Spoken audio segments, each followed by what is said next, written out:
Hey, family, peace and blessings. I am here at home on this Monday, getting caught up on a lot of work, preparing to send out some reports and documents. And I kind of just want to check in with y'all. I'm listening to a brother named King Sunny Ade. I believe he's Nigerian. And I'm really enjoying listening to this brother. There's just something about, for me, with African music, particularly from the 60s and 70s, I guess. I guess some 80s too. It's just something about the music that's really motivating. It's just something very melodic about that music. It's something that makes you feel like that you can get up and keep fighting, and I tend to really enjoy African music from that 60s, 70-ish, 80s, I guess. I keep saying I guess, I don't know, because some music I listen to is really from the 70s. I'm definitely a 70s baby. So I find myself listening to a lot of stuff from the 70s. But as I sit here listening to this music as I'm working, I just want to come live with a few things on my mind, as I tend to do. I think as black folks in America, and those of us who are okay with being black, okay with being African, okay with being a descendant in the diaspora, in the African diaspora, however we get to the table, as long as you love being who you are. This is not for people who don't know who they are, who claim everything but the way they appear. I don't really speak for them, and they don't speak for me. I think we have a lot of hurt and a lot of trauma in our community. And I think along with that, we have a lot of pimps and hustlers and predators all in our community, disguised as righteous people, if you will.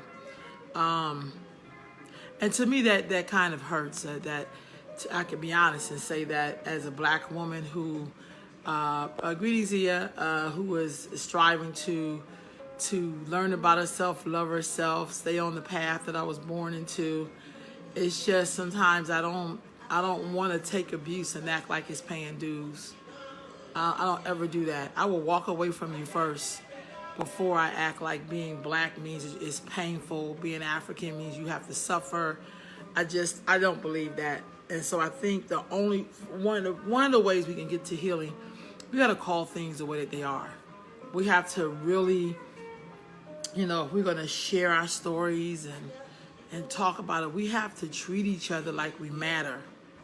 We can't measure ourselves by our oppressor. We have to stop doing that. We have to recognize that we have people who. So one of the things I learned, let me just back up. One of the things I learned in studying, because I study everything as much as I can. Some things I study more than others. But like, say for instance, we know that in slavery, when you had children who were biracial, mulatto, whatever they was calling it, a decade, most of their top concerns were for the slave master, and that's why they created them to create what is called a buffer. It's a buffer, and so I learned the term buffer race from elders. And sometimes you'll have buffer race people trying to make you understand white people's point of view or help us to get along with them on their terms as long as they're leading. And then we have to kind of settle for whatever that they give us. I almost understand that it is totally unnatural for you to not to fight for yourself. One of the things that attract me, so I had a guest in my home for 2 days, and his brother he was Irish. It's a white man, he was Irish. And we talked a lot. He was Scottish, he was Scottish Catholic or something like that. He was explaining to me all the terms. And one of the things that was very prevalent in what he was sharing with me, because he's not a black white. I mean, he's not an American white man. He's from Scotland. And he shared with me a lot their history, and we talked about things that we kind of had in common in terms of some of the brutal stuff that happened to them under the English and how their language was stripped, and like a lot of brutal stuff that kind of sound a little bit like what we experience here in the U.S. in terms about how they beat their language and culture out of them. It was like so many similarities. It was kind of funny. Like he talked about like people from a lower end, and when they speak English, it sounds almost like a slurish kind of thing. Like, you know, it sounds really slurish. And then when you were a high society Brit, your accent was much clearer. And this guy's an actor too, so he knows a lot of people who play in the Game of Thrones. So I was very excited to be talking to him because I like the Game of Thrones.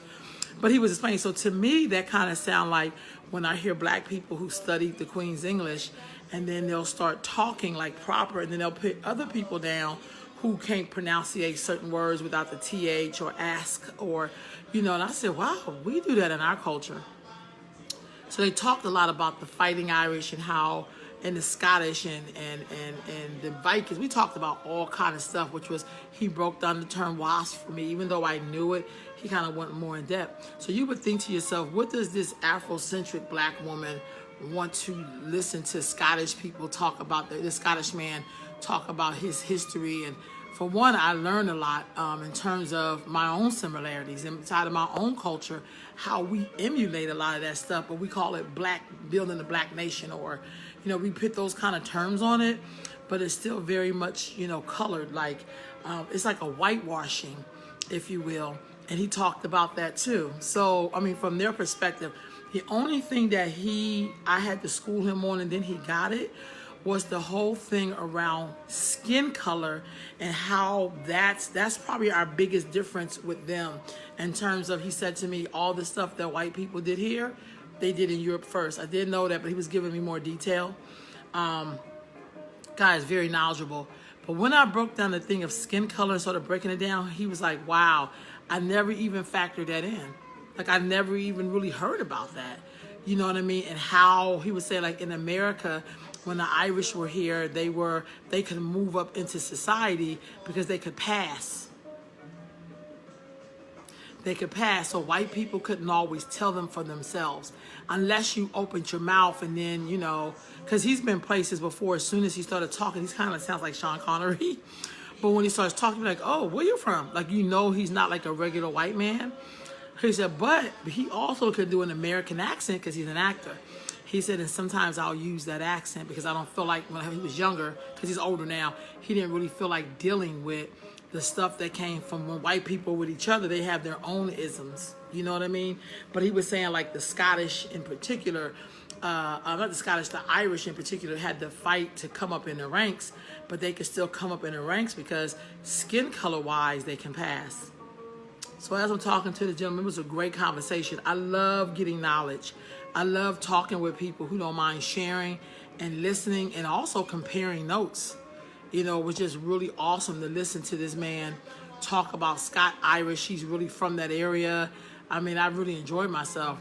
But as he started talking, I started to think about things inside of our own race around the skin color and the caste system, and you know, how for black folks it felt like we really can't move up because we don't want to recognize how we contribute to that. Like, for instance, I'm always talking to y'all about the lenses, and I'm a type of person, I was raised to look in the world with certain lenses on. That's the way I was raised. So for instance, I'll give you an example.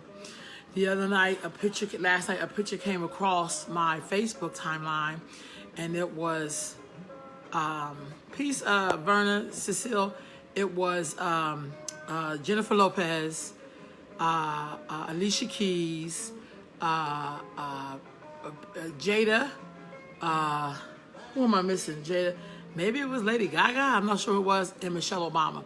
And when I looked at that picture, I said to myself, and first, Michelle Obama, I'm always going to love Michelle. I love Michelle, so I'm going to say that. But if I was a little chocolate little girl looking at that, that would totally impact my psyche to what's acceptable.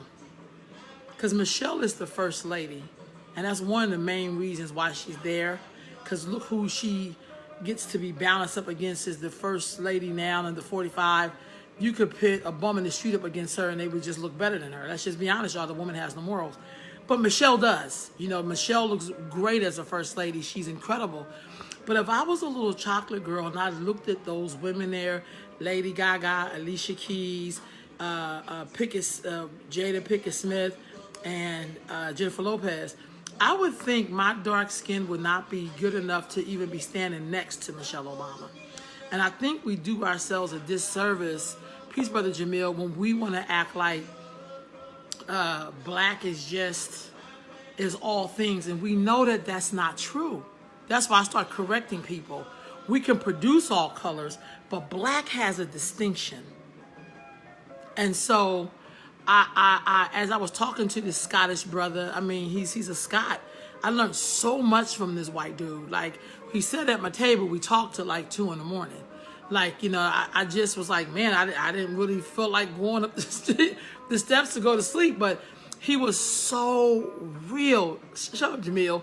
He was so real when he talked about Scottish and English stuff and stuff here in America. But when I slid that piece in about color, he said, because one of the things he said was, you know, because, you know, some of the Scots were, I mean, Irish, some Scots too, were like indentured servitude. And the reason why they had to go get Africans were pitch black Africans from West Africa mainly, was because of who we are as Africans and in our DNA being so strong. But the second part is that they could easily tell themselves from black folks. And so when we started talking about that, and I started, you know, talking to him about skin color and lenses, he said he loved that concept.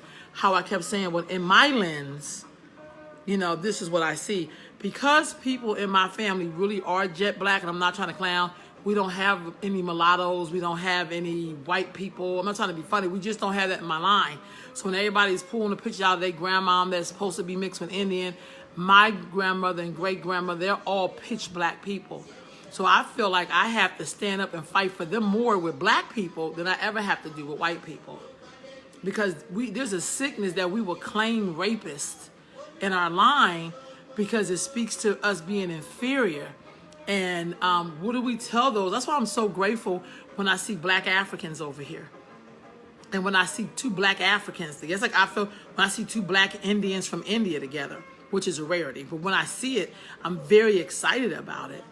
Because I think it has to show that it's okay for us to be with each other. You know, your skin complexion should not determine how you move up in the black world.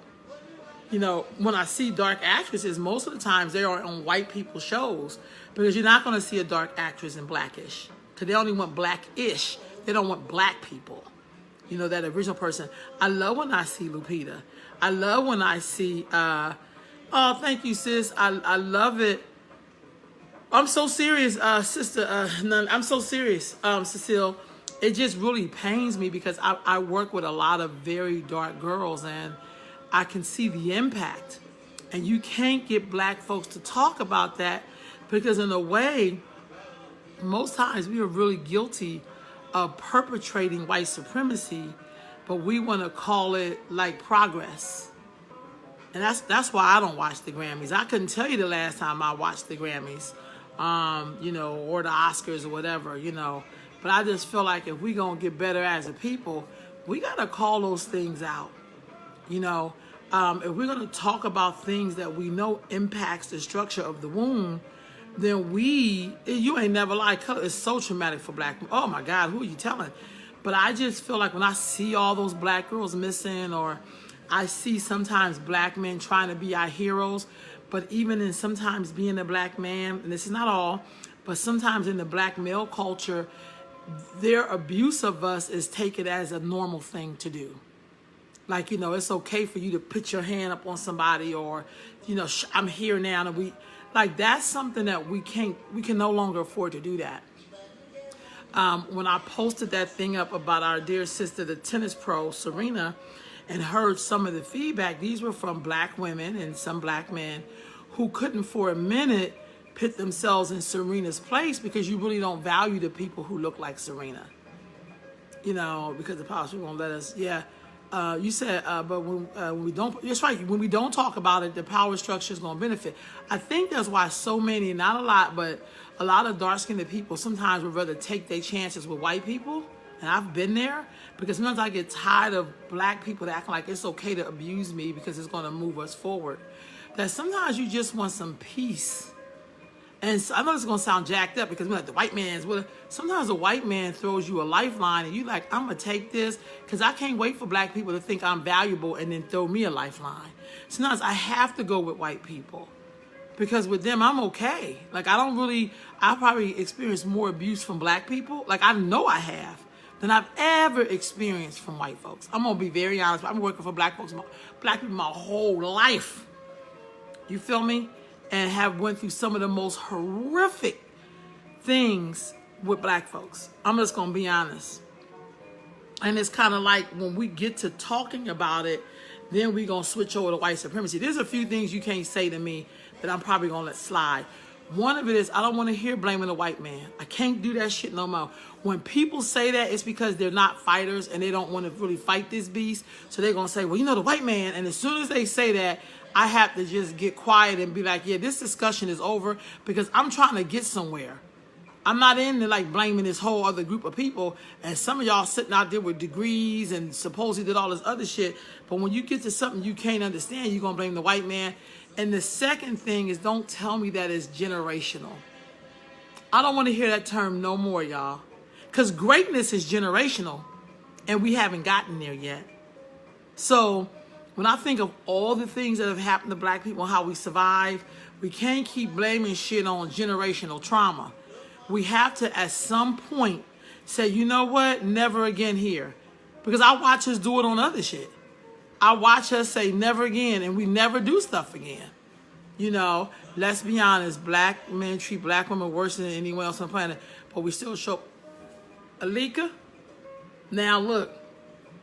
I think I said the other day, and somebody highly got. Sometimes I think men at the bottom, black men at the bottom, they have this out of focus view of it's the same, but you can tell these are the people who haven't did shit, or they have maybe been predators on their own people. But black men who I know are successful, or whatever that means, they know that that's the truth because they got mamas and sisters and women that they done ran through, up all in through and left babies with. And they know those women supported them, didn't chase them down for child support, you know, accepted they white maid, like, you know, I mean, just all kind of shit. Some black women will take it. I'm not one of them, but some black women will take it. And I think, but what it does though, I think it really messes up us being able to love ourselves because then we can't even say the truth to people. Like, I think the one thing that's really messing us up mentally is that we're still not free enough to say the truth when things hurt us because we have to always consider the race, but the race don't consider us. You know, we just supposed to be here boring all the children and, you know, let men off the hook. Like every time I see, and this happens to me a lot because I work with women, I'll meet women, they'll be a single parent, and they have sons, in particular daughters too, but they have sons and I can't even refer them to a black man to mentor their son. Young brother, talented, smart, father really in his life. I can't even refer him to black men to mentor. I can't even do it. I can't do it because there's something comes with being an ex a lot of shit, whether it's an ex-drug dealer, ex-pimp, an ex-womanizer. Those behaviors that you use are part of black malehood. I don't care if especially if they religious people. If they like a minister, I can't refer nobody. Because I think that to me is the book of the pimp. Is when we hide behind religion and it's like, well, woman, it's your job. You're a helpmeet. It's like, who's still saying shit like that? Religious people are. You know, men who can't really get 5 other men together and build something like other cultures do. You know, when I'm in other cultures, I don't mean to make this comparison just because I know, let me tell you why I say this. Usually I don't like to make comparisons like that, but I'm going to say why I'm going to make it this when I say other men and black men. Because I watch black men in the crack era hook each other up. I watch that. I watch black men sell all kind of dope and everything else to black folks, but they had each other back.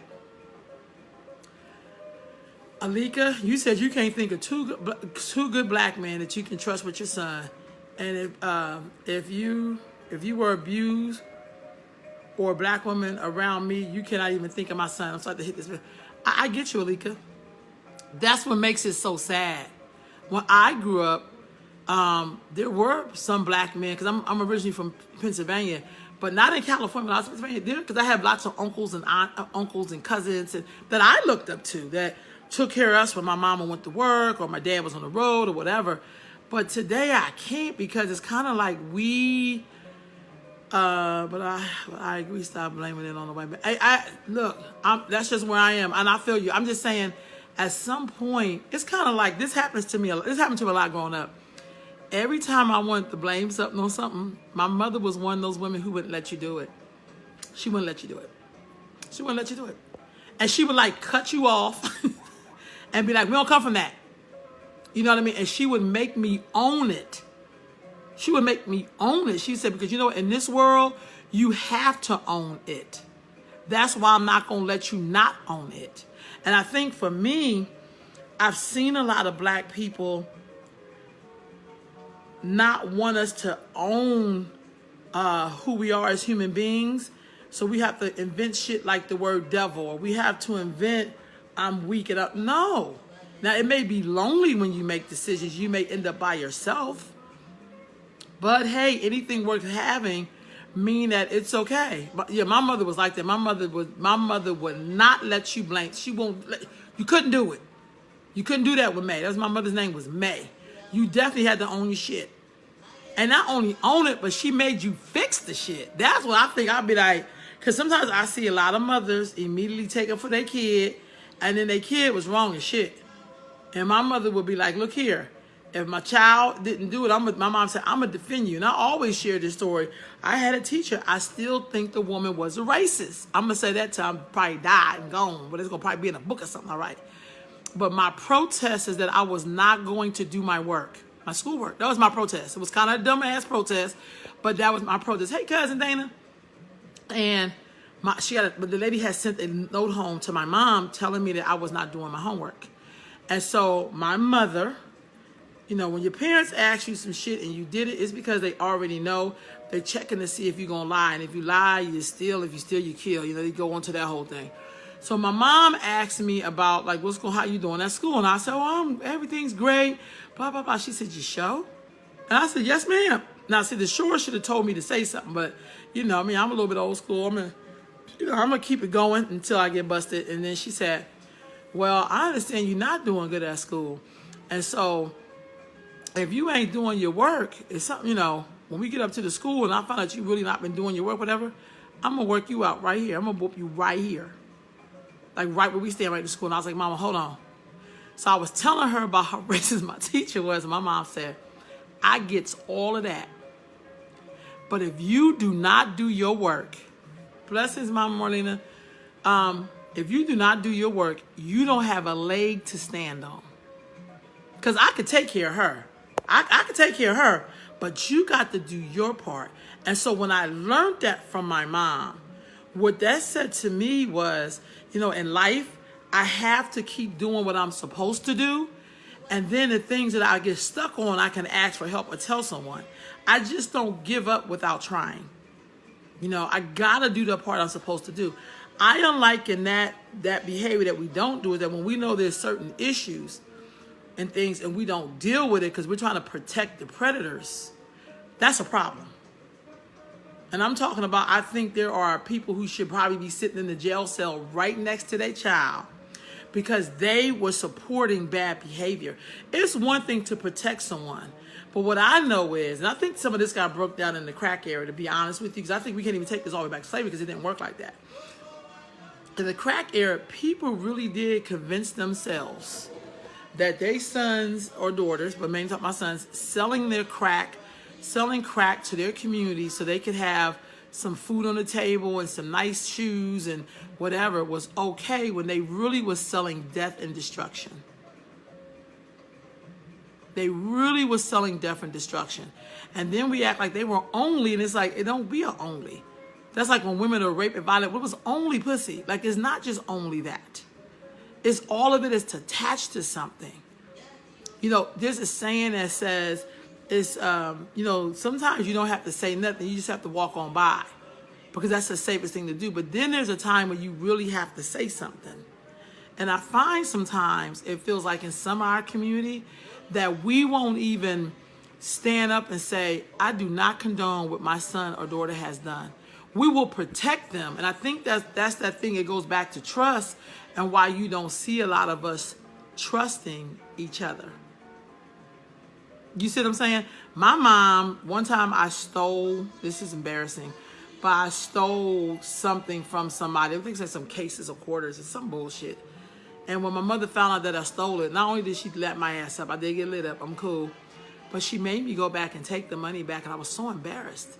And then the person that I had stolen the money from was like, oh my God, I really, trust you. I've always been very mature. I was so embarrassed. And then my mom was like, yeah, she'll be doing some work in your house. Because I don't condone stealing. I don't condone it at all. I think I stole the shit to buy some candy. I think they were collectible quarters. That was really, really bad. But my mother did not try to protect me because I stole.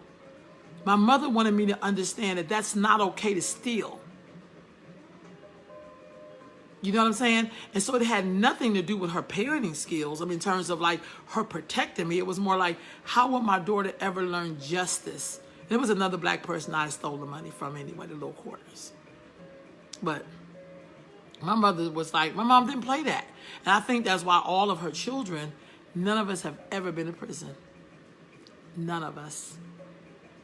I have two brothers, great dads, great husbands, providers. My one brother never even smoked a cigarette. He smoked cigarettes, but he don't smoke anymore. But when he did, he never even smoked a cigarette in front of my mom. I never cussed in front of my mom. I never drank or anything with my mother. And I was a grown-ass woman. My mother, to me, was like God. Here is a woman who we watched sacrificed everything for us, and we never, ever, ever wanted to disappoint her. My father, blessed memory, he's an ancestor now. And he told us once, he said, I would bet my life that your mother never cheated on me. This is my dad who definitely cheated on my mom. But the fact that he said, I know your mother was so faithful. I know she was so faithful. I know she never cheated on me, even though he cheated on her a lot. You know, he would always say, I don't care what they say about me. You don't let nobody say nothing bad about your mom. So that level of respect extended to, I never want to disappoint this woman. This is my mom. This is a woman who worked 2 and 3 jobs and made sure we had everything. So I never wanted to disappoint her. Blessed memory. Never wanted to disappoint her. And so sometimes, and to me, I hold being a woman and a mother, a black woman, let me just be clear, and a mother in a very high place for me. That's very high for me. So when I see black women defending their kids on bullshit, I don't even know what to say about that. When I see I see people with their sons being color struck as hell and their mama sitting there, I had brothers who would never say black girls is ghetto, especially not in front of my mother. My mother did not play colorism. She detested. My mom's parents were deaf and mute, so my mother understood how powerful words were. She didn't live in a time of Ayanna Van Zant and reading all the books. That's something she learned growing up, you know, having a deaf parent at the time, you know, who could read when somebody would say something to her that was wrong. My grandmother could look at my mom and say, what did that person say to you? Because your demeanor just changed. You know what I'm saying? And so, I don't know, I just kind of wanted to come and share that because I feel like something has to shift. I think we got to have a bigger conversation around colorism and trauma, and it cannot be blaming a white man, and I can't hear the generational shit. I just can't. I can't. There's a lot of things that's generational on my line, and so when you know about shit, you got to change it. I think we give too many passes for people just to fuck up and fuck up and fuck up and fuck up and do shit and make it normalized and then get mad when people come for them when we should have checked it. I'm around people and they start saying shit like, oh, the person was fair skinned. I'll be like, what the hell was that? Because I want black people to hear the brainwash, if that's what they want to call it. But if you know fair skin, what does that mean? And why are we still using the term? You know what I mean? I mean, around Jewish people, you can't even say Hitler's name. Because they will come for you in broad daylight with the lights on. Don't get it twisted with cameras rolling. So, you know, and it ain't like Jewish people are that powerful the way we make them, but it's like they value their ancestors' experience, and they just not gonna let you, you know, keep traumatizing them even with the man's name. We just say Hitler's name. I could be saying Hitler is brilliantly wicked. They would be like, don't say nothing brilliant. He's just wicked. And they won't even let you use a word to describe how deeply it is. But, you know, and so for me, that's a lot of respect there. It's a lot of respect there. So I always like to say, as black folks, we got to do better. Now, I didn't watch the Grammys. So, I mean, but that imagery, I just wish black folks would, I guess Cory Booker, this Negro, another story. We've already had Obama, so I don't want any more of those kind of people. You feel me? But he said we need to put ourselves in white people's shoes. And I'll say to myself, first of all, that's some buffer race shit. That's what buffer race people do. Their job is to protect white people. Second thing is, what do you think it's like to live in America? We're always putting ourselves in white people's shoes and protecting them, because that's how we survive these barbaric ass systems that they created in their own behavior without the system. That's why a poor white person will feel better than being a rich black person, because the money don't mean shit.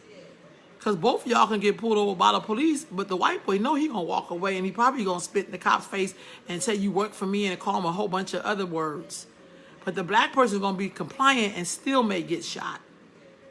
So I just feel like we gotta call it out. And when I'm walking in the world, I tend to look at the world through those lenses. So I don't see Lupita looking people in that picture. I don't see Lupita when I look at Cardi B. I don't see Lupita when I look at Beyonce. I don't see Lupita when I look at Camilla Harris. You know, I don't see Alec.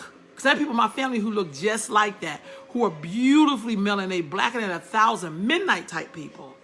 I know they don't have no representation. I don't get to see them. I'm just going to be honest. And I think we want to just act like, oh, we're all the same. We are not all the same. I don't even know how to say that to people. Look, I looked at that, I said, wow, my nieces are probably sitting up here watching this. And I worry about them so, because they're beautifully black. You know, they're beautiful. They're going to probably go all the way to Africa to get themselves a black man that's going to appreciate how beautiful they are. I'm just being honest. You know, I just feel like, wow, what do we do with that kind of talk? What do we, you know, and then people trying to normalize it, you know, and you know, I don't know. And anybody know me, I'm pretty woman-centered. I'm not a feminist. No disrespect to anybody that's a feminist. But I am a womanist to the heart. I learned what that term means. It was like, yeah, that's me. Because women is try to take care of everybody. You know, shit, I think Harriet Tubman probably was a womanist if she knew what that meant. But I also believe in being a womanist, there's a sense of justice. And so I will check women, which I have, and I'll check men, I'll check an old person in a minute. But in a loving way. I mean, unless they come at me crazy, and I may have to shut the joint down. But I have, because some of this stuff we learned from them. And so things that are not normal, we have to say, that's not okay. That is not normal.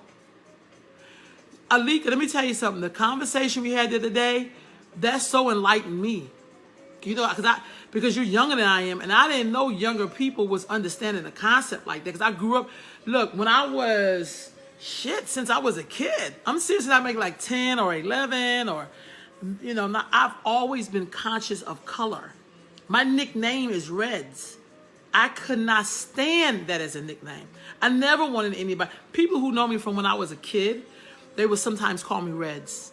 And I never liked that, never said anything. You know, it's like, oh, this your aunt so-and-so, 100 years old, whatever. It's like, yeah, but I don't like the term. Because I was born, I had reddish color skin and reddish color hair. So for me, you know, giving people nicknames around a certain feature can be traumatizing. That was traumatizing for me. I could go into more shit in terms of what that meant for me. And having beautifully black sisters, you know, and seeing people try to pit us up against each other. See, our bond is like this. We could be funking, you know, sisters. Like, I'm mad at her. I ain't talked to her for a day or two, whatever. But I don't care if it's an hour. If my sister called me up and say something going on, I'm there. That's how my mother was like, all y'all got is each other. So we don't do colorism.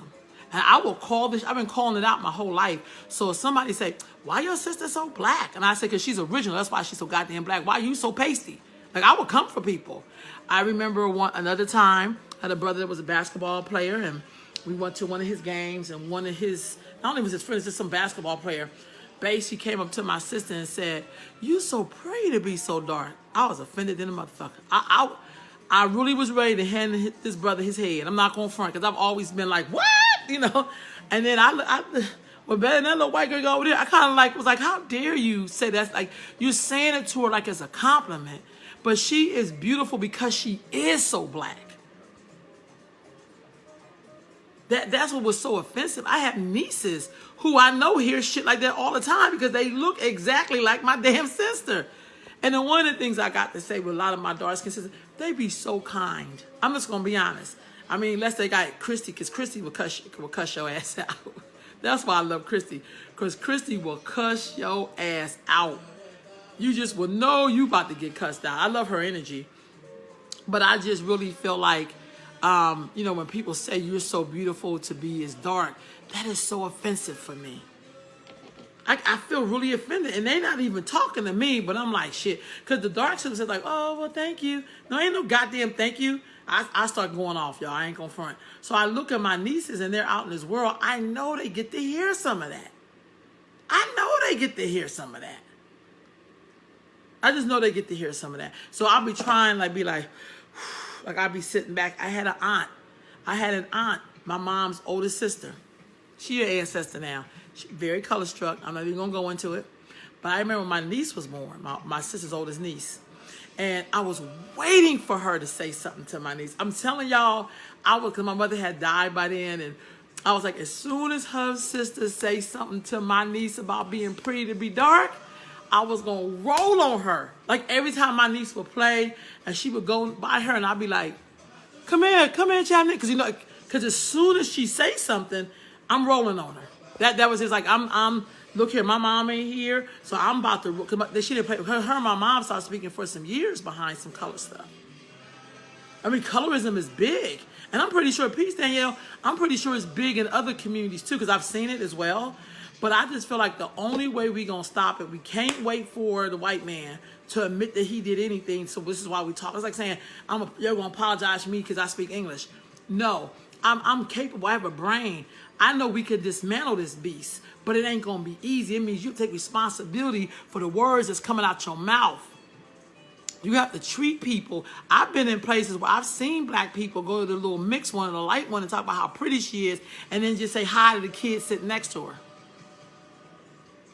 And I ain't gonna lie, one of the things I do, I'm not gonna front. When I see a dark-skinned girl, I probably compliment her first. Because I know she ain't getting love like that. I'm gonna be flat out honest, y'all. I do say that, but I say, hey, how you doing, gorgeous? How, you know, I'll say that, but I'm gonna go to her first. And especially if her hair isn't kept and maybe she don't look the best, I'm gonna let her know that you are so beautiful. I'm gonna say that to her first. I'm not gonna lie, because I know she don't get none of that. Yeah, I say all the time, hey, gorgeous, hey, beautiful. Sometimes I can't remember their names, but I gotta do it. I had an auntie, she passed because we're so dark. She, you can still see my blue. Oh, wow. Wow. See, stuff like that. Wow, Sonia. I'm telling you, I think people be shocked because they be like, well, because also this is private kind of, how can I say, we have these invisible rules that black people live by we don't want to talk about. I remember I was in Cuba and hearing somebody say something like, well, you know what I mean, because you mean you like to, and I was like, I don't know what the hell you mean. Yeah, I don't know what you mean. I tell you, I don't belong to that club. I don't talk like that. I don't talk about, like, you know, I remember being in class once with a bunch of young girls. You know, young people talk. Sometimes they hurt your heart. I know what you mean, Queen. And I remember I was asking the girls, so I had like everybody, I had Mexican girls in the class, I had black girls, whatever. So when I was asking, I even had some white girls in class, I asked them, give me some characteristics of what they're looking for in a man or whatever. And they was like, he gotta like his mom, he gotta be smart. It was like all these, he gotta be courteous and blah, blah, blah. I get to the goddamn black girls, you know, I'm gonna say goddamn, but you know, I get to the black girls, and the first thing they said was his complexion. She did the paper bag test on you? Oh, Lord Jesus. I just ain't good with stuff like that. I'm so honest. I'm just not good with that. I will blow a person up. I will blow a person up. I'm so serious. I am so serious with that. I mean, I just remember being so, when I would hang out with my nieces in particular, I would be really protective. Like, who they playing with? Like, because I know how vicious people are. You know, and particularly black people. I'm going to be honest with you. I'm not saying white people don't do shit, but with us, it hurts more when it comes from your own people. See, I think that's the other part. We say, well, white people, I ain't attached to them like that. But it hurts to see someone, and a lot of color stuff in my family, not trying to be funny, with my mom's side, because I don't know a lot about my, but that's a whole other story. I'm going to come back to that. But also, a lot of this stuff, you know, you can only know because there's usually somebody in your family who does introduce it to you. But the other part of that is, usually it'd be other dark-skinned people doing that kind of shit. And that always gets me in the core. That always gets me in the core. I was having some lunch with a cousin of mine who was very light-skinned. She's a young little girl. And she was telling me how she'd be trying to pass for Mexican. I'm Puerto Rican, because we're on the East. And then I said to her, "Tu habla español?" And she said, "Huh?" I said, "No habla español?" And she's like, "What's that?" I said, "That's Spanish, baby." You know, that means, do you speak Spanish? And she said, "Oh," she said, "What, you Spanish?" I said, "Baby, I'm black, just like you black. I made all of y'all."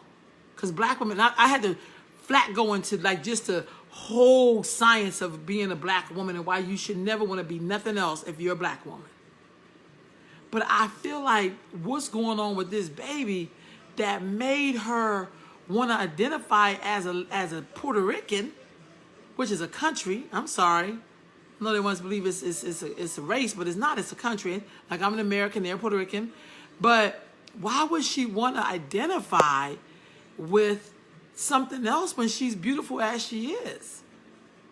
But I also look at the reality TV, and I'm not a reality TV show watcher. I do watch it. I'm not going to lie to me, because my sister's like, "Hey, bro, is it something funny or whatever?" But I think that shit is so damaging. Let's be clear. I don't TiVo without watching on accident. I'm not gonna lie. I'm not gonna, oh my God, I don't watch Real Housewives, because, I just don't. I think housewives don't live like that. I don't see nobody paying bills. I don't see nobody doing none of that stuff. So I just think it's all scripted. But we know a lot of us, because of our own pain and trauma, we really watch that stuff like that's really who we are as black women. We really watched that. One time I looked at a show, maybe it was the Basketball Wives. None of them women on it was black. I mean, they were mixed race. They were buffers, but they weren't. And I said, what the hell is this? I think one time they had one black woman, she had blonde locks, but she was too damn civilized. They had to get rid of her ass. So it was kind of like, wow, like nobody gets thrown as many stuff as we get thrown. Nobody gets thrown that much. We are constantly being bombarded. And then the crazy part is some of the bombardment come from black men. Like, we're supposed to accept them. That's what pissed me off with Serena, too. I've heard Lil Wayne say some stuff, and he has a black daughter, a dark-skinned daughter. I've heard people say shit like that football player, more light skins coming, and then the niggas trying to defend him. We're the only people sometimes who feel like we defend our oppressor. If you're an Asian person and you don't like Asian people, you don't say that shit. If you hung around black people your whole life because we like gutter people, we'll take anybody. Some of us will. You're still not going to get that Asian dude to talk against, or woman to talk against Asian people. You're just not going to do it. But it's like, we'll still sit up there and support this chocolate. This is a chocolate brother who was blessed with so much melanin, and now he diluting his shit. It's okay for you to dilute it, but you don't get the shit on us by saying, "Oh, more light skin coming." I don't buy none of his stuff, so I don't know. But sometimes I'll be wishing for the old days. Like in the Wild West, when you said shit, you get handled. See, we talk about black on black crime, but if we was doing the shit in the right way, the shit would have some justice to it. I hate to say it. Because in other cultures, there's a consequence when you do shit against your own. They don't need the police to go into Chinatown and police them, because you know what? They police themselves very well. They police themselves very well. It's hard to infiltrate their Asian gangs. I learned that when I went to meet with the police. They were talking about gangs, and they're the most dangerous gangs on the planet. Now, I'll be honest with you. I ain't talking about just, Asian people are able, that's why they're able to establish certain things. I'm not saying it ain't terror on people, but shit, you won't do nothing to disrespect them. I can tell you that. Because you will be a memory tomorrow. They ain't playing. And so that's all I'm saying. That color thing that's been on my heart so heavy. And then every time I turn on social media, I be thinking I done got past something, and then I go turn on social media, and there it is. You can go to your social media right now, and you're gonna see some stuff. If you look through that lens. See, I always call it the lens. I learned that term from a white dude when my homegirl Javon was checking him on something. And then he basically did, I thought this was the honest response. He said, well, I only can tell you what I see through my lens. And I was like, white man, privileged. You know, he's a hippie, so he has double privilege. Because who else could get a job with Birkenstocks on and get good pay and get what they, I have to break down privilege. Because sometimes we overuse that goddamn word too. Sometimes we get on the bandwagon and we overuse a damn word like we've never seen it before. And so when he said that, I couldn't even get mad because that's the lens he live in. I can't make him understand where I'm coming from, but what I learned from that is, wow, I have to start telling people in my lens, I don't see myself. When I see Kamala Harris, I don't see nobody that's going for me. And then I look at her record and know she ain't for me. Same thing with Cory Booker.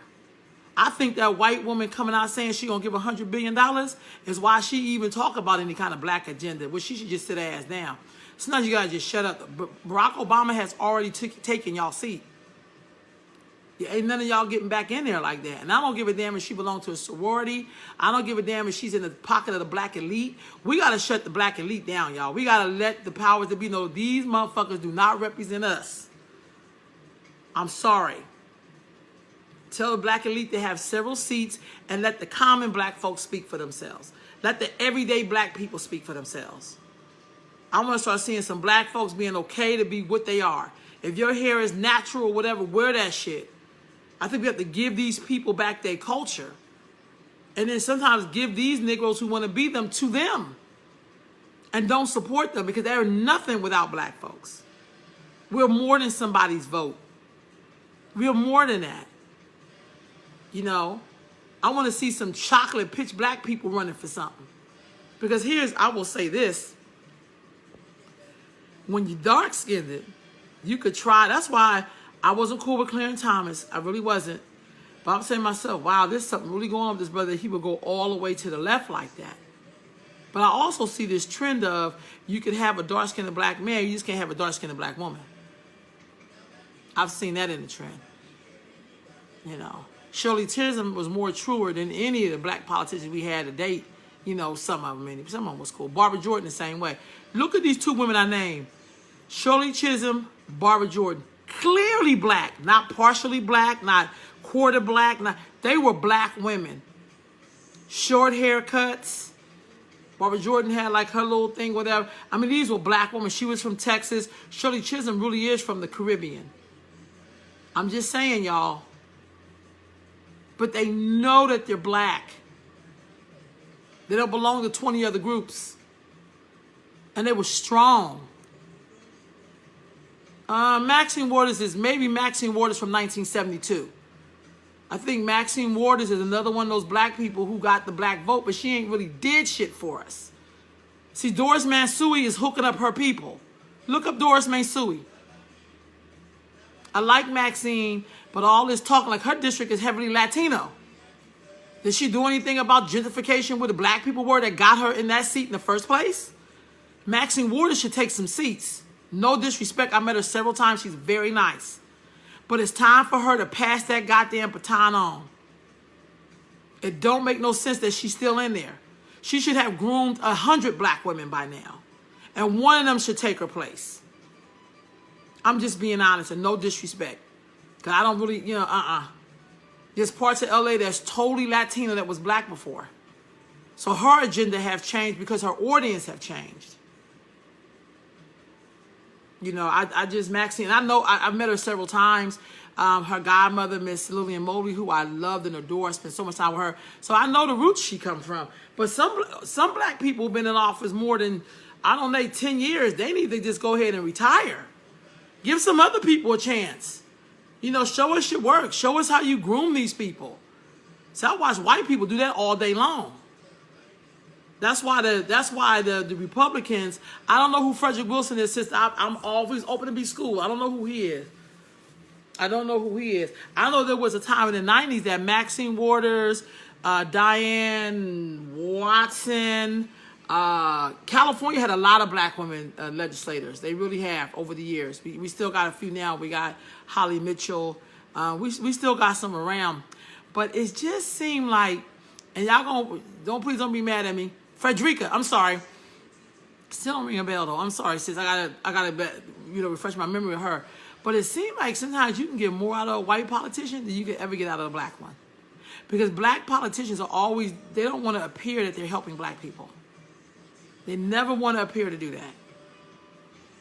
They think that if they feed white people, when they shit on us, we may get some crumbs.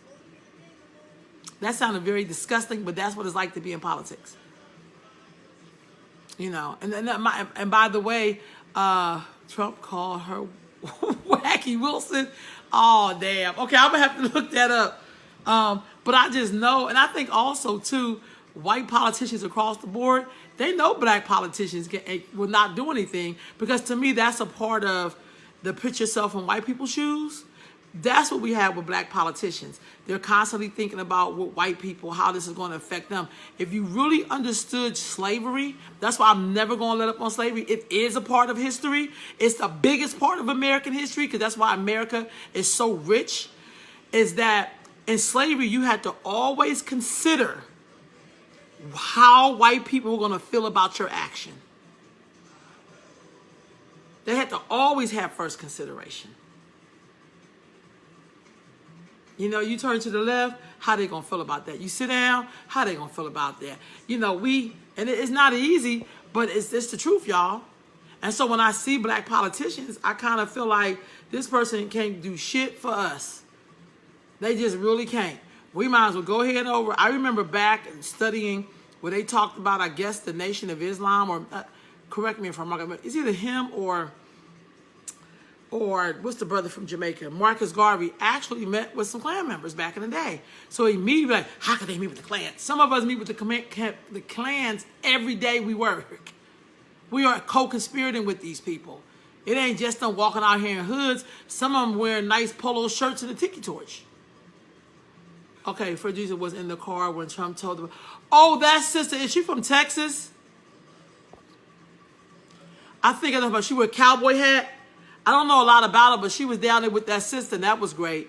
That was awesome. I'm going to check her out. Thank you for pointing her out. I'm definitely going to look her up. Because now I have to remember. I think I remember that. She was right, Florida. I knew it was some of the southern states. Because don't she wear like cowboy hats or something? Sister glam, but she still got a cowboy fit on. Maybe she had a cowboy hat on that one. Yes, the cowboy hats. Right on, right on. I'll check her out because she seemed like she was really cool. I just want to look at the rest of her record. Let me tell you why I say that. And I'm not saying she does this, but I watch a lot of people go for photo ops. Like Jesse Jackson will drive up to the front of the protest line, get out and start walking. I mean, when there's big cases, people are right there with black folks. But I'm talking about passing policy that protect us all. Not what we think was going to please your white constituents. Like my homegirl Javon says this, and whoever this woman is running with the $1 billion in reparations, at least she mentioned it, y'all. We may not never get it, but goddamn, at least she mentioned it, because I don't never hear any black politician talking about reparations for slavery. Right on, sis. I would like to know what her stance is on reparations, because I think that should never come out. And I don't want reparations. I don't want to go to their schools. I want gold, cash, something that can help me build. I don't want them to pay me with some stuff for them. I want them to pay me a real dollar amount. What I was going to say about that, and I'm going to check that out. I just feel like, oh God, it's so much. And then it's so much stuff, but then the layer over that is colorism. Everything I talked about, I could bring it somehow back to class. Name me a dark-skinned politician. I'm going to wait. Somebody who looked like they from South Carolina, from the Gullah Geechee Islands. Somebody that looked like they came fresh out of Africa, beautifully melanated in the sun. I'll wait.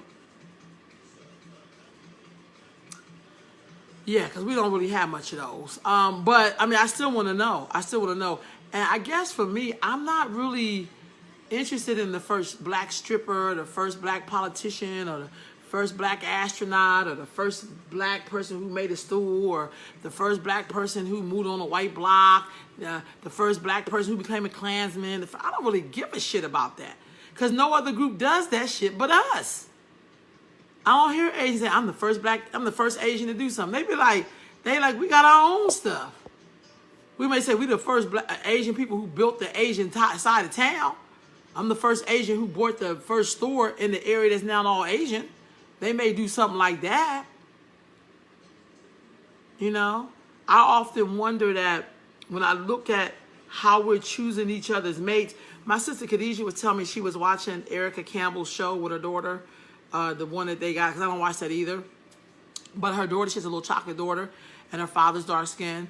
And her daughter basically was telling her mom about how she feel like no one's going to ever like her or pick her, or because she's so dark. And so the mom, because we do this, lighter skinned black people will say shit like, well, it's all black. And then this is the only answer she could tell her daughter. And her daughter said, but all of my father's brothers pick light-skinned women. Here's her dark-skinned daughter really giving her reality. And she had to just get quiet because she had to look at that through her daughter's lens. You can't walk around, my mama light-skinned. Well, I ain't looking at your mama. I'm looking at your black ass. So I've had dark-skinned girls say, well, my mother's like your complexion. And I'm like, well, your mama black. And it just makes me so sad to hear black girls always happen to have this,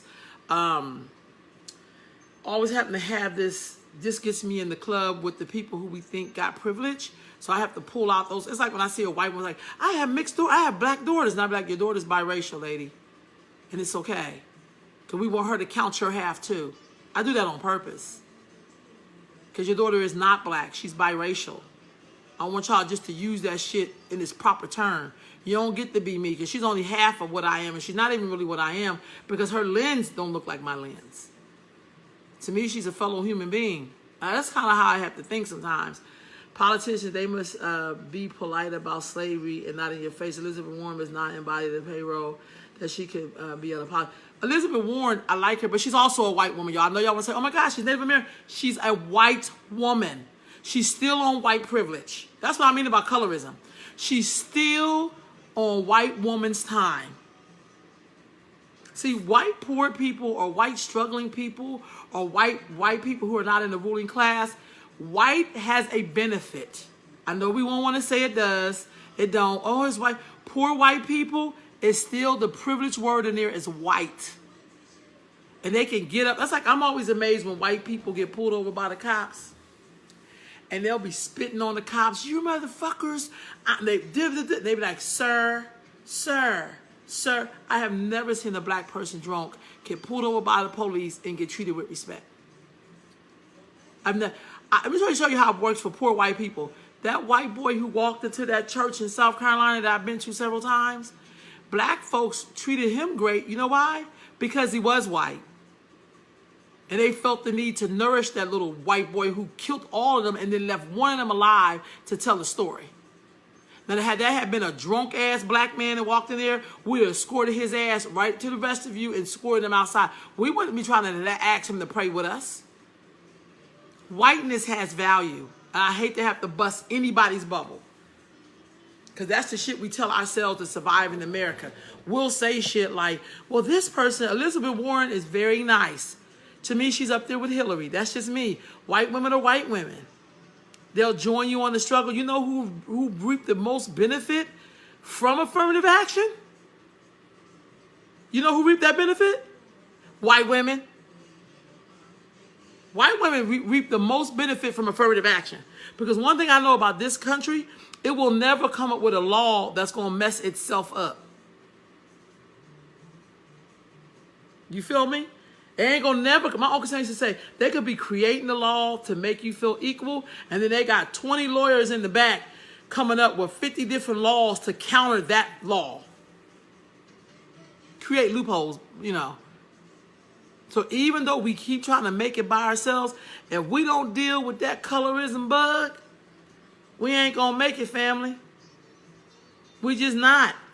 And we don't dismantle our own colorism and self-hate, or I feel like some people you have to put those Negroes in a different category. That's when you got to learn to be like loopholes. Oh my God. My Uncle Stanley, blessed memory. Yeah, I think that's great. I mean, here's the thing. I'm not disagreeing. I mean, I hear you, sis. I'm saying even this white woman who talked about the reparations for $100 billion, whatever she said, I was like, look, I don't even know this woman, but I'm just grateful that at least she mentioned it. She didn't join in with us in burying our ancestors because we so ashamed that they were slaves. If I meet one more Negro who want to tell me about their grandmother being Native American, I'm just going to put them on the nigger list because I'm sick of it.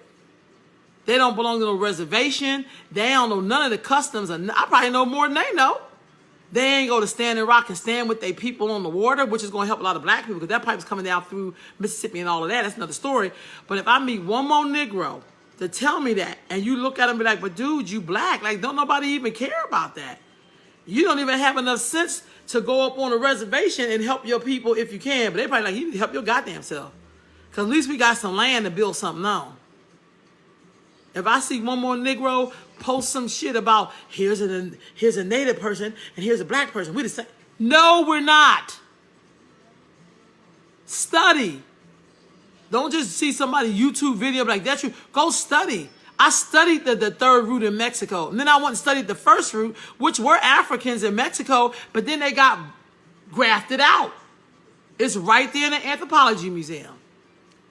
So those original people were black there. But how did they go from pitch black to white in Mexico? How did that happen?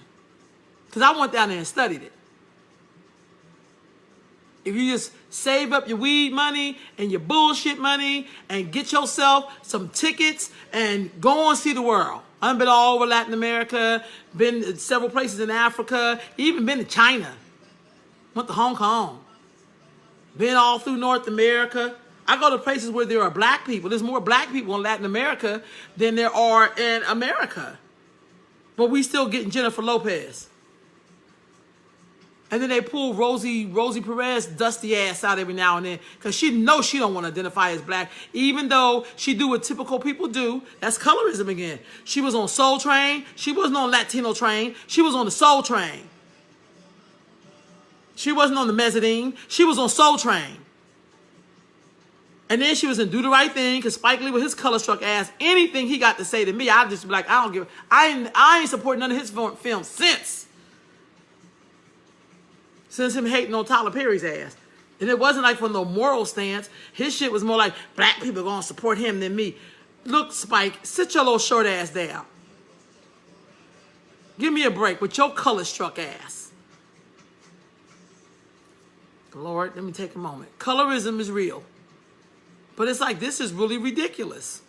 So we know skin color has everything. How did we get bleached out? And everything is not about the white man. One of the things I loved about Apocalypto, I'm just going to be it's one of my favorite films. I have some films that's my favorite films.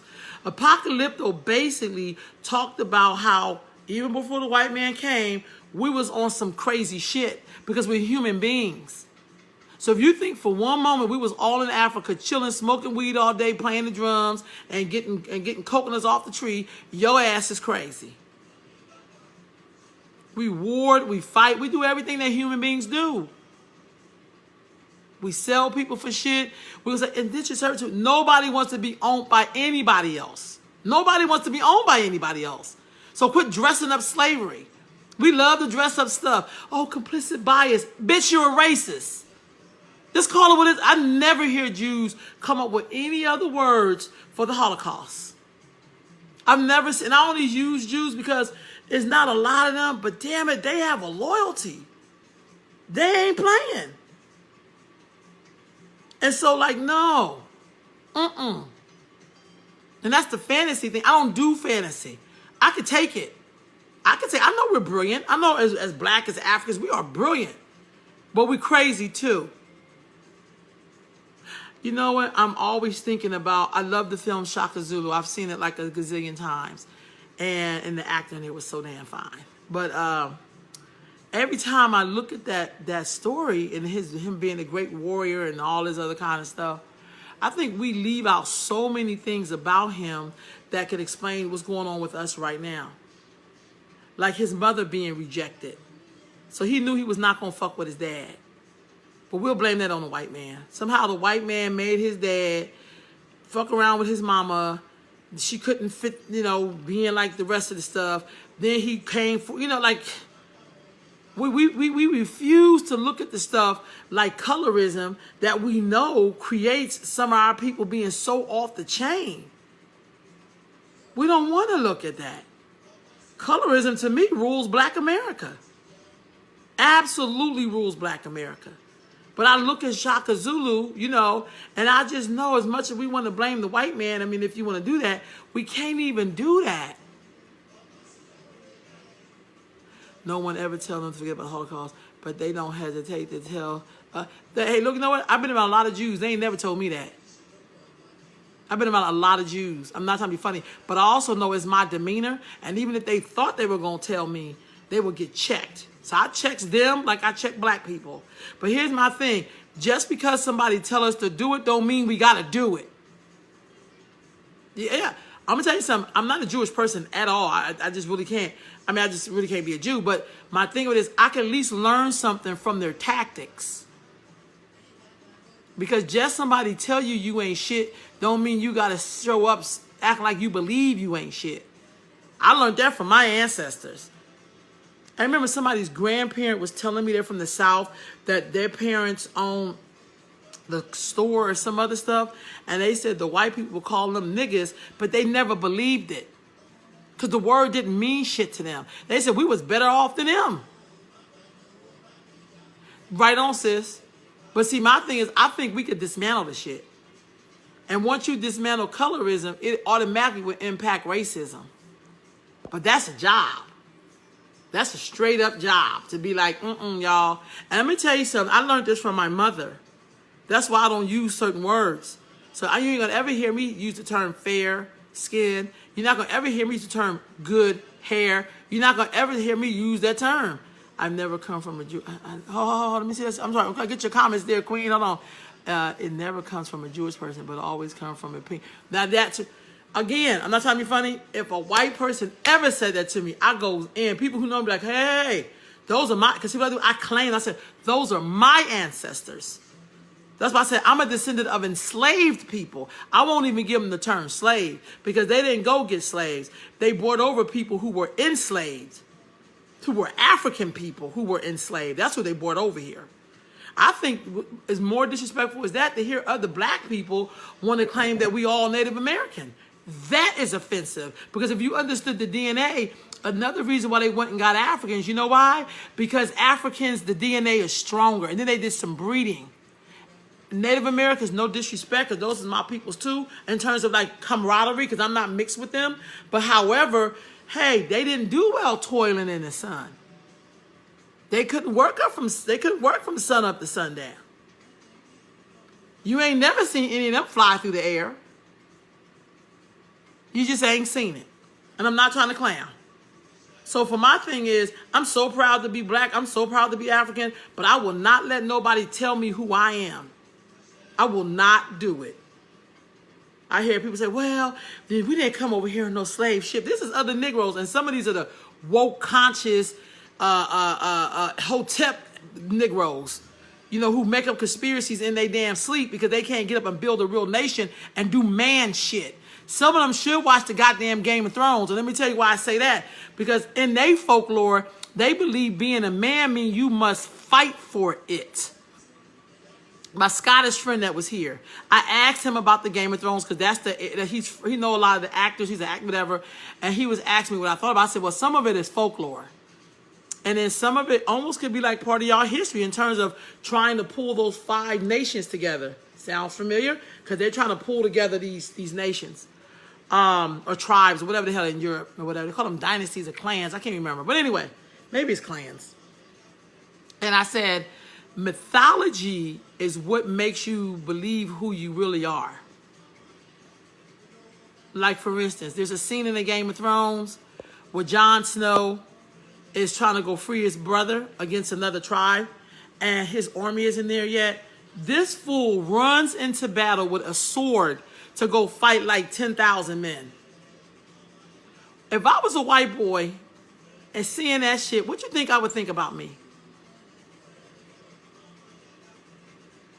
Even though the guy's army show up, the giants and all that or whatever. But folklore is so deep. The mother of dragons. This is a white woman with pasty white hair and a pasty white face. If I'm a white woman, I could be the queen of dragons. Even though we know that when white people went into Asia and they seen those flying dragons that go tree to tree, they just blew that up in an exaggeration. I don't know if any of y'all knew that, but I learned that. They came up with that flying dragon. That's why it only comes out of Europe like that. Because when they went into Asia, that's when they learned about that. But, you know, of course, white people will exaggerate because there's some power in that. But they don't exaggerate so they don't have to do no work. That's supposed to make you do the work. That's why they exaggerate so much. We be glorifying selling drugs and crack to each other. And that's why so many of us into defending illegal shit. Because we really believe that it's okay to sell drugs to your people and kill your whole neighborhood for some tennis shoes and shit. But if you ever understood folklore, that's why they do a lot of folklore stuff. Game of Thrones, 300, what's the other one? Spartacus. I could just go down. They have all of these films. A lot of war films. Because they're pushing imagery. They're pushing folklore so people would believe in it. And just to back this up even more, even with the Bible, that's why they had to put those white images in the Bible. They can't make you think that Jesus is really black. Because then you may think like, damn, maybe I am God. Maybe I am the son of the creator. Lord of the Rings. Oh, God. Woo. You ain't never lied on Lord of the Rings. So I think about stuff like that and be like, this is deep. This is really deep. But we still, I'm not trying to be funny. Lord, y'all. Woo, don't get me started, Lord Jesus. So and I ain't gonna front. I watched some of that stuff. I'm gonna give you an example. Charmed. The show Charmed. I used to watch it all the time.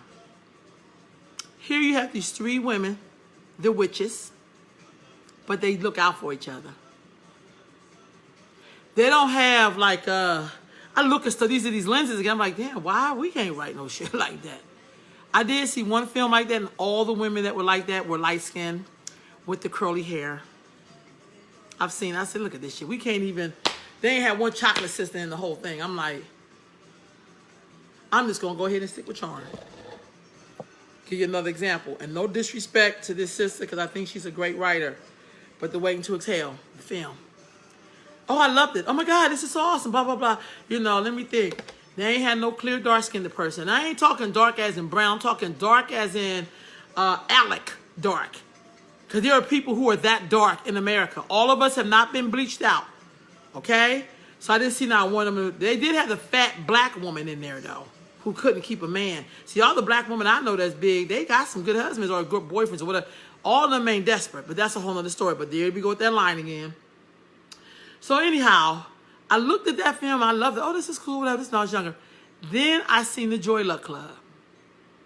Blew my mind. Why did it blow your mind, Londa? Because they was explaining to you why they were wired that way. They ain't never talked about why we was wired that way. You know, why did the fat girl, you know, they never talk about what's going on. It just felt like drama, girl cussing out her mom because her mom wanted to have a good man and all that kind of stuff. Again, no dark skin person. Here's my lens. I'm back up this lens some more with the colorism. Watching Martin. Gina was successful, very light skinned, you know, with a movie forehead. Then you got Pam, who's extremely beautiful, but she had to be the clown and the buffoon. She had to be the person that Martin talked about all the time and cracked jokes on. But Gina was the real successful. She was even Gina's assistant, and then she moved in Gina's apartment. Now, if that ain't colorism, I don't know what to tell y'all. I don't know what to tell y'all. Homeboys in Outer Space, if you remember that crap, because the show was boo-boo as hell. But that was another one on colorism. Pick any Tyler Perry film, and you'll see that dynamic all the time. Because he loves a fat black woman as a supporter. But he ain't never wrote no thing for a big black woman or any dark-skinned woman to be a love interest in any of his stuff. We don't even exist, even though we probably all support his damn movies. any Tyler Perry movie would show colorism, especially when he touched for color girls. He should have left that shit alone. Because he couldn't even, he had Whoopi Goldberg and he could have took that character and explained why, because that was straight colorism. She felt that way with her daughters and had these babies by this white man.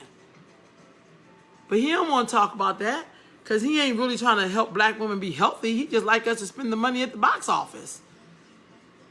I don't know, we don't like to talk about shit like that, but that's an imagery everywhere. I went to the Essence Awards one year. My ex-boss got an Essence Award. I went with her. It was really cool. And Whoopi Goldberg was there. And she was getting an Essence Award that year. I can't even talk about Precious because the woman who wrote the book Precious did not look like Paula Patton's character. Or not Paula Patton. The other chick's name. What the hell is her name? Not Paula Patton, but Mariah Carey's character. That woman was a brown-skinned woman with short hair.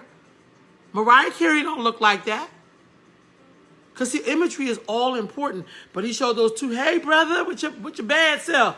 But they didn't show, you know what I'm saying? Like, here, these two, they didn't even want to talk about this woman's character and why she was like that. You know? Man, I just, see, that's why I ain't trying to be funny. Sometimes I can't, I think I stopped watching black films, like, because I collect them. I have black international films. I think I stopped collecting black films somewhere in the 90s. Because I could see the wave coming. Like, I remember seeing This Christmas, and when I seen the picture, I didn't see one dark-skinned person in This Christmas. Even on the poster, they had whitewashed them and made the picture lighter.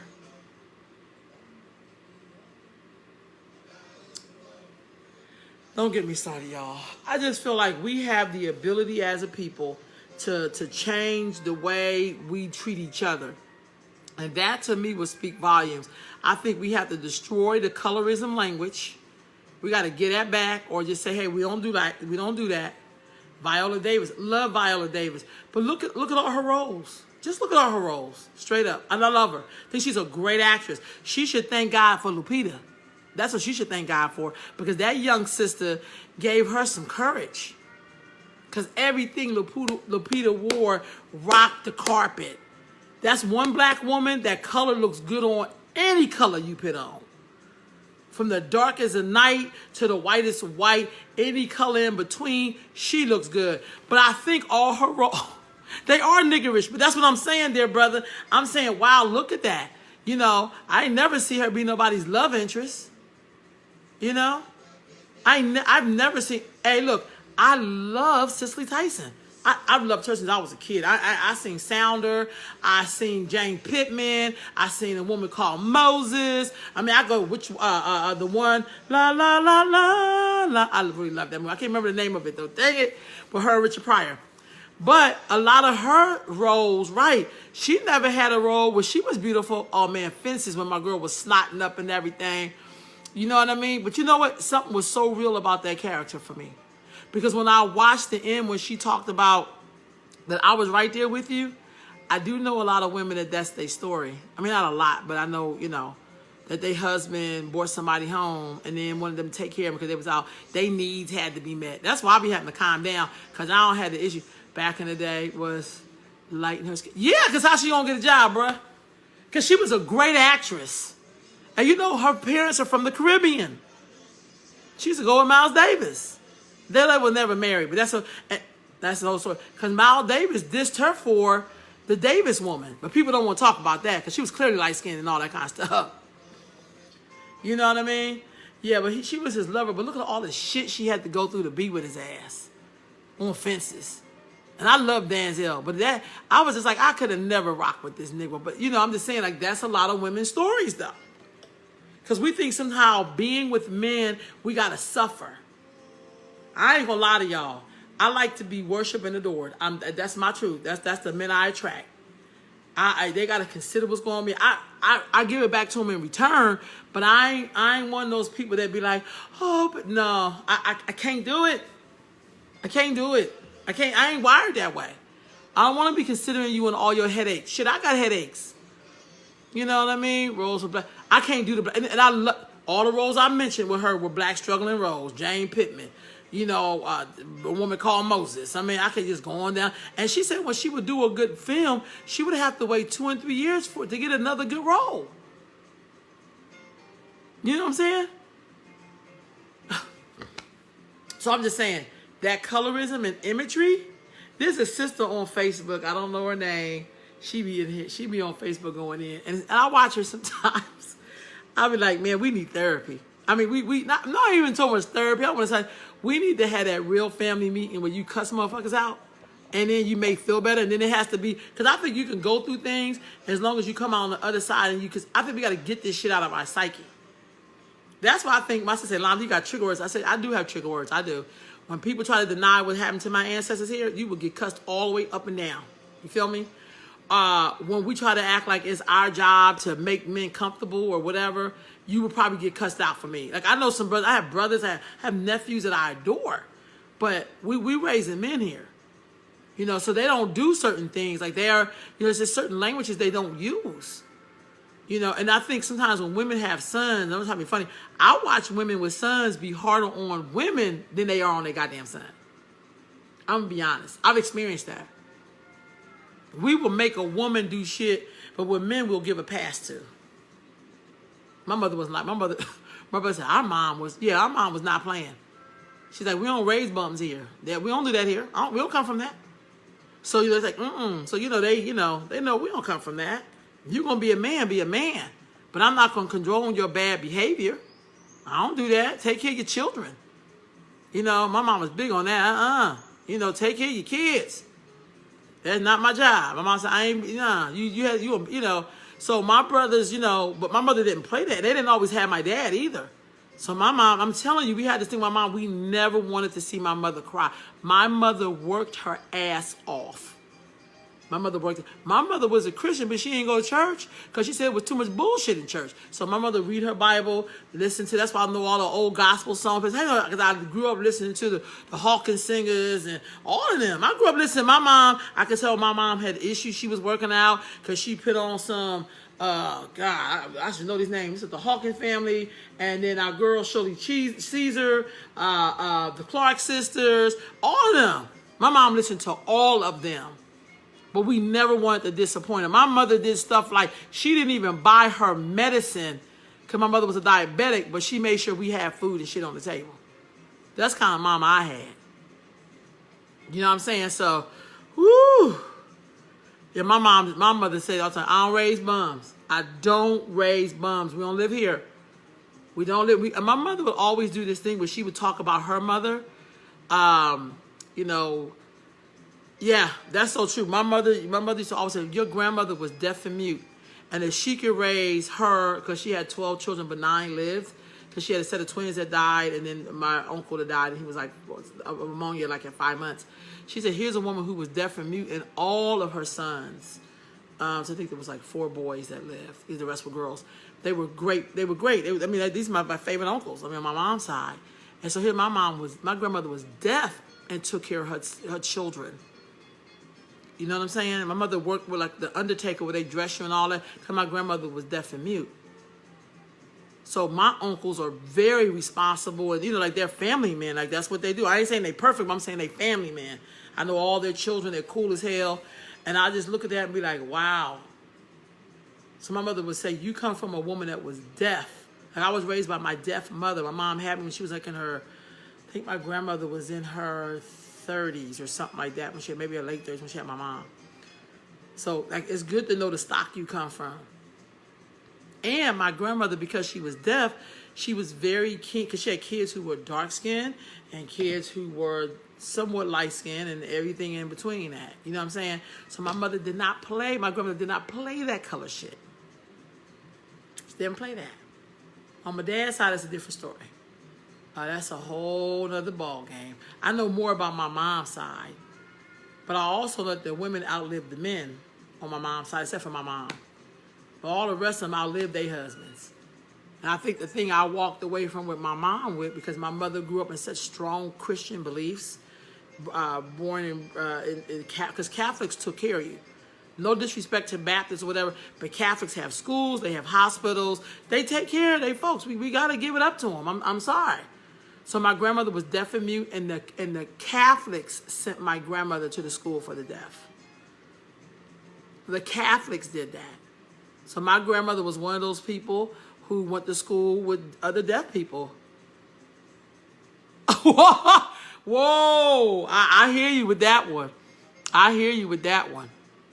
I think one of the things I do respect about the South, because I worked for, 3 to 4 years in Mississippi down in the Delta, I think people know their place. I mean, coming from, I'm a Northerner, truth be told, though, even though my grandmother is, on my dad's side, is from St. Helena, South Carolina, and my mom's people are from Virginia, it's like people know their places and roles there. You know what I mean? But up here, they don't hide what they believe.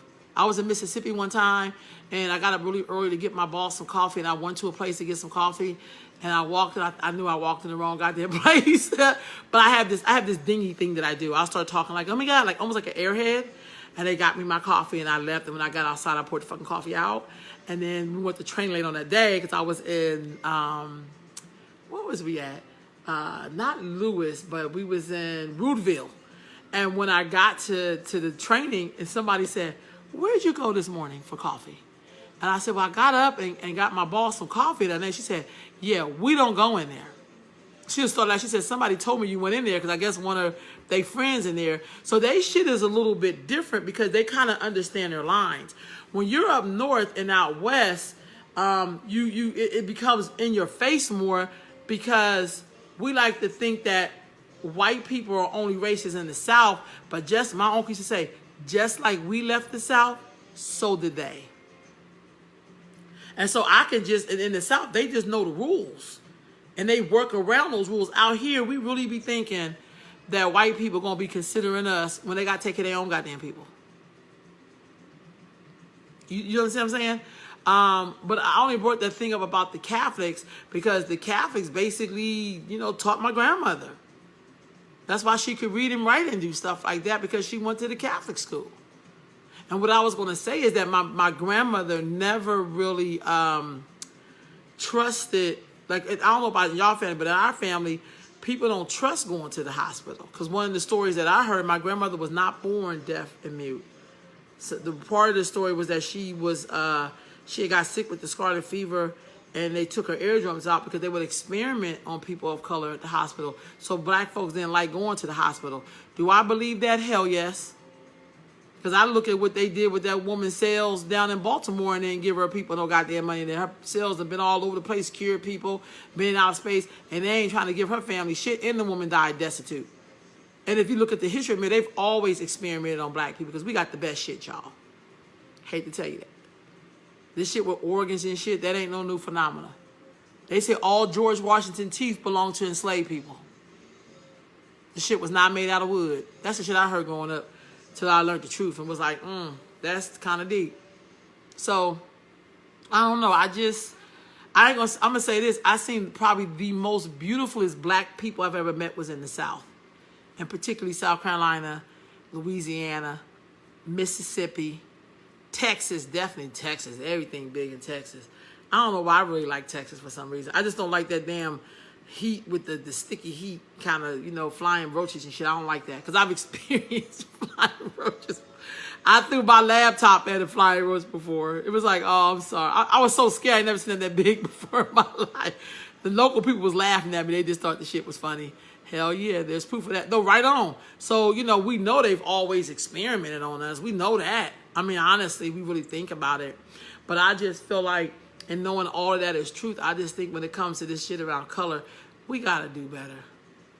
We just really got to do better. Tuskegee, there's so many. There's so many. And you know what the sad shit is that get me with Tuskegee? I'm going to be honest with you. And this is, again, where I kind of have to be real about it. I'm always heavily bothered, though, when we help them do this shit to us. And we want to put, here we go with this nice word again, that they didn't know they were doing it or something. Come on. If you really think white people ran up in Africa and took us out of there without some help, you out your goddamn mind. That's why I like Part of the New Roots. I thought it was a little bit more accurate than, say, the first Roots. But the first Roots was groundbreaking. You know what I mean? So I'm not taking nothing away from Vin Baring being a mulatto. You know what I'm saying? But I'm just saying that second one just felt more realistic. Because I think the more we do fantasy, the more trouble we get into. You know, even that sister that went up in space, she wasn't expecting. That's what I'm saying. They took her stuff all the way. I mean, come on. But here's the other part, sis.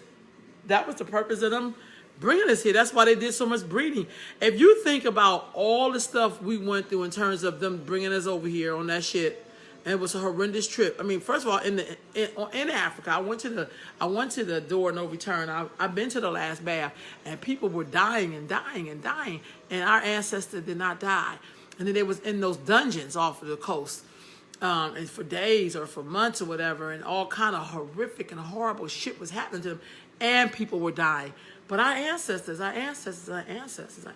they didn't die. They did not die.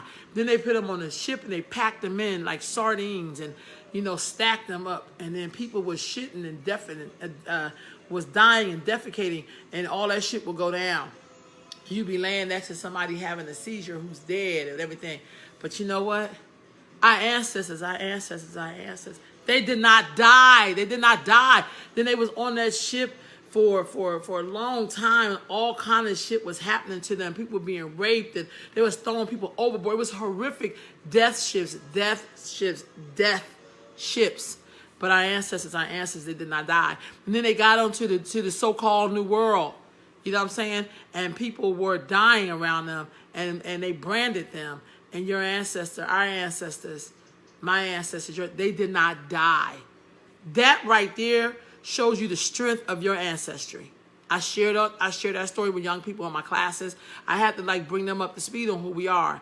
And then after I do that, I talk about the process of breeding. And I explain to them like it's like trying to get a prize-winning horse. And then you mate that prize-winning horse with another prize-winning horse. So I was saying it's kind of like they took like the Mandingo or whatever, strong buck or whatever, and they made him with a big, strong woman. And then they got Shaq, and they got LeBron, they got you, they got me, they got our ancestors. Because those are super strong genes. And I always say African Americans are like Africans on steroids, if you will, because the genetics, because these people deal in genetics, they knew they could make, that's how we could work from sun up to sundown. That's why we work so hard. You know what I mean? But you can't get the body to work hard unless you conquer the mind. And that's when it comes into that imagery of why we think light is better. And why we think, because they came up with all kinds, I mean, it was a straight up system. You know what I'm saying? Hold on, sis. What you say? Hold on, let me see. Hold on, they did not die, and we are here because they did. Right on. I always have to share that. My mom would say, I feel the Holy Ghost rat. Nah, LOL. No, I do. I feel every year when I do that road trip, and we're in the South, and particularly we always go every year. I always go to the Stagville Plantation in North Carolina. I always go there. I always go to Dr. Charlotte Coleman, Charlotte Hawkins, please forget her institute in North Carolina, and it talks about the black woman who built, you know, one of my favorite teachers in high school, his mom went there to be a teacher. And then we go to the Stagville in North Carolina, and we study about this, it's a real slave plantation. And I take the young people, we get a whole tour. It's deep as hell, it's real deep. But then we get down to where the slave quarters were, and we do a bunch of stuff in there. What I always notice about the white period, each year we go, they always leave us when we get right there. Like they'll do like a quick tour, and I'll say, can we go back there? Oh, no problem. Like so we'll go in there, and I really talk about our journey, you know, and kids are crying. These are high school kids and college kids. They're crying, they're upset. And I love this. I love when they get rageful. Like, this is crazy. I think some of us have never come face to face with slavery in that kind of manner. I let them go through the whole motion, and then I say, if that ancestor, because there are some places in there you can see the prints of the people who were enslaved on that wall, because they built some of that stuff, their fingerprints are in there. And I said, if those people could show up right now to check on their descendants who made it through, would they feel like it was worth it when they seen you? And that's when a lot of the tears get drawn up and they be like, yo, like I gotta do better. Like I gotta respect my mom more. And cause we go through all of that. That is something, cause when we visit those plantations, it is full of white people and their kids going to look at the plantation. We would drive past that and want to go have fun and then wonder why we aren't really able to understand the importance of us building. Okay, sis, I'm sorry, I'm just reading your comment now. Right on, right on. That trip in itself is just, it's horrendous, that trip. And so, you know, then we do like a little healing circle there. But I feel like in one year, one of the girls said, well, can we leave some flowers in the cemetery where they're, you know, formerly, you know, where the enslaved people, you know, were buried? And I said, we can't because the family still owns that and we can't go on that property. And then one kid said, so even in death, they still own these people. I said, but that's why we here. That's just their bodies in there. We here recognizing them now. So, you know what I mean? But it's just something about, that's why I don't let people bury my ancestors from slavery. I ain't ashamed of them at all. I'm ashamed of people who are ashamed of them. You know, I'm ashamed of people who want to jump all the way back to some damn history, which is cute, but first claim your shit here. I see Jews always, I know so much about the Spanish Inquisition, what happened to Jewish people. I mean, every holiday they have is around suffering. So when they say this term, never forget, it ain't like they saying this shit to be a fashion statement. Every holiday they have, Festival of Lights, Hanukkah, there's always a festival of something, but all of it is around suffering. And so when they say never forget, we think suffering means, I don't want it's going to make me feel depressed. You're already depressed because you don't even know who you are. I love it when young people say, Ms. Rowe, I don't even know who I really am. I said, most of us don't know who we really are. But we're some great people. That's how great you are, that people will go through all of this effort to hide who you are. But you are so powerful that all you got to do is go here and you'll find out who you are. We have our ancestors' memories. We powerful. And I said, if you're going to do that, look at some of the things that kind of deter them and don't do them again. Like colorism. Hell, we address this colorism, we almost there. Now that some people may fall out of favor, because when you see colorism, you'll understand that the light-skinned person ain't got to be the leader. That fucks up some people's position. If we see, you know, if we eliminate that colorism, we'll start to say, well, we ain't coming to see your films unless you put somebody that look like me in the film, black person. You know, that's power.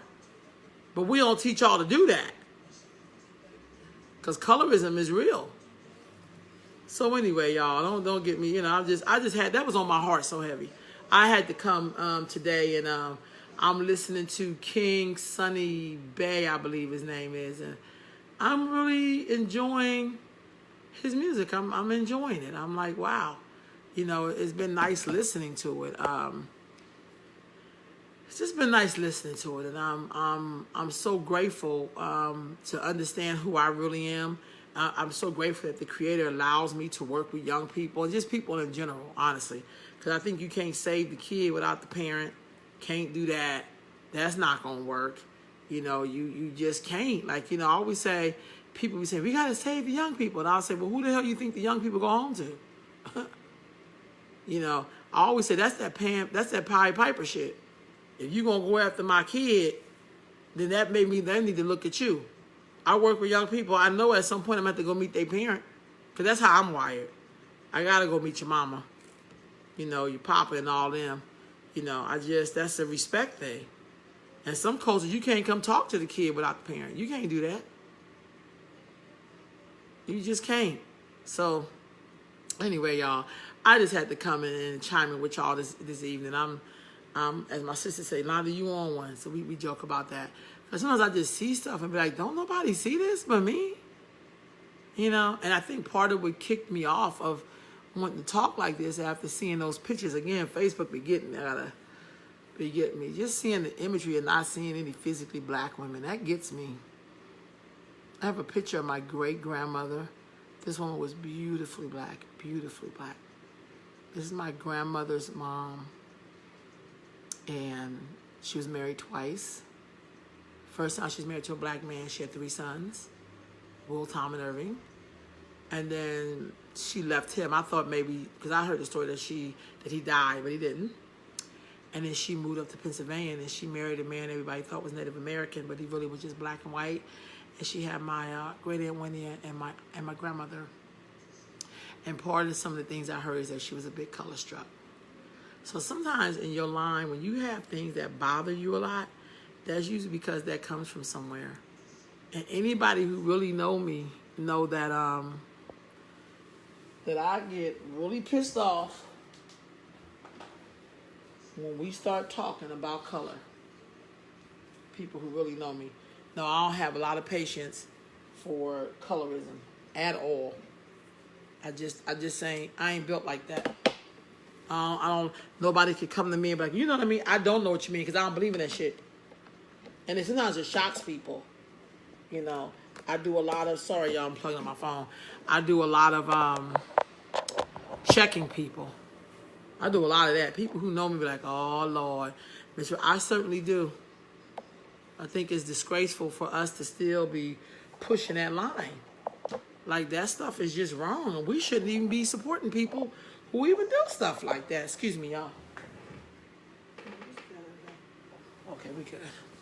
Yeah, we shouldn't even be supporting people who support colorism, or I don't do that. You know, I just... But I know in my line, sometimes when you find yourself pushing something or something that's near and dear to your heart, it usually comes right out of your DNA. And I know in my line, we definitely got some of that, but I don't play that. I don't play that at all. People who know me, I don't get down like that. I really don't. So anyway, family, thank y'all for listening to me and my rant today. Or just me talking. Sometimes living in California, I miss being able to sit in people's kitchen, because I'm from the East Coast, and with some tea and just get the talking in. I'm going to start getting back to doing that. There is something about being able to just sit and talk with people and to really just get it in. Learning. I miss my elders. A lot of my elders now are ancestors, and I miss being able to talk to them. I miss being able... They've given me so much wisdom. So even when people write books and act like... During this time, I always had to say, for you. Because I actually adore my ancestors, and I listen to them a lot. So thank y'all for listening. Enjoy the rest of y'all on Monday. I'll see y'all tomorrow for Traditional Tuesday. Peace.